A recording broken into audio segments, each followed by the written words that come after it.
I am now going to present you BatchConverter. So it is a tool you'll have access with if you have MyCat Services Premium. So BatchConverter is a tool that will allow you to automatically convert a list of SOLIDWORKS documents, whether it is ports, assemblies, or drawings, into all formats supported by SOLIDWORKS. So the XF, PDF, IGES, we're going to see everything. What's important with the tool is that you can really bulk export all your SOLIDWORKS documents. So you'll find it right here. So here you can find several options, whether it is adding the active documents or if you have to go look for one or more documents. And here, if you want to add a folder. If you have access to Twitter Experience, you'll be able to add documents from there too. And here you can find filters. So basically, as you can see, if you want to treat just the parts, the assemblies, or the drawing. What we're going to do is that we're going to add the active documents. As you can see here, I have my parts and my assembly, and now I can add from here my drawing as well. And so now, as you can see, I have all my drawings here. Here, we're going to be able to select the format and the document type.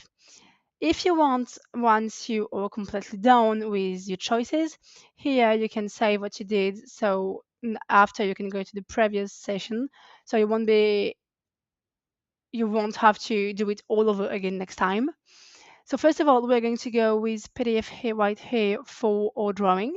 So I'm going to select it, and then I'm going to click right on it, and I'm going to select only my PDF. We are going to go for step for our assembly, and we are going to go with e-drawings for a part here. Now here you can modify or add naming and location. So what is important for the naming is that if you do not have it yet, you can completely uniform your naming.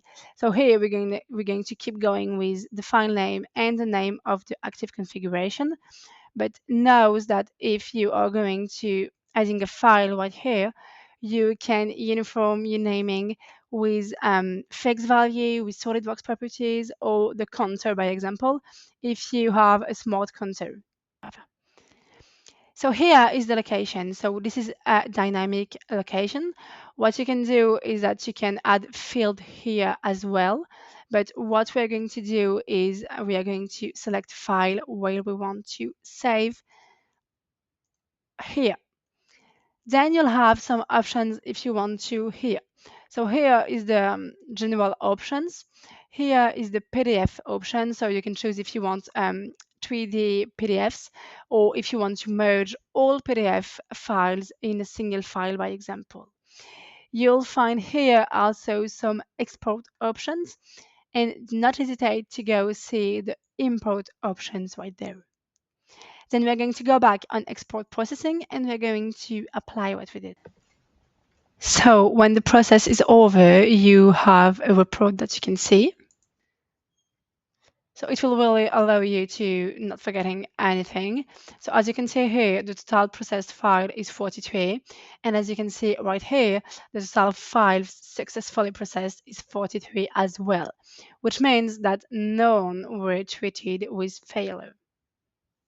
Now, as you can see here, I have my PDF, I have here my drawings, and I have my step as well. So this is it for BatchConverter. Do not hesitate to use it if you need to. As you can see, it is a really practical tool, so you will win much time with it.